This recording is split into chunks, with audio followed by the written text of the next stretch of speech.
Po, salamat po sa pagbibigay mo sa akin ng kapayapaan at biyaya.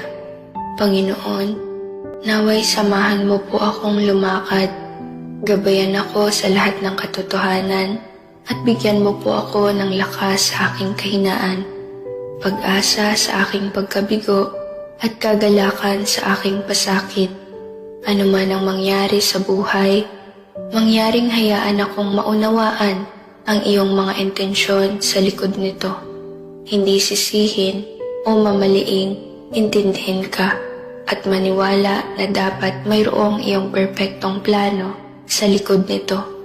Ngayong araw, nais kong hanapin ang iyong mukha sa aking buhay at magsalita at kumilos ayon sa iyong kalooban upang luwalhatiin ang iyong pangalan. Idinadalangin ko ito sa pangalan ng Panginoong Hesus.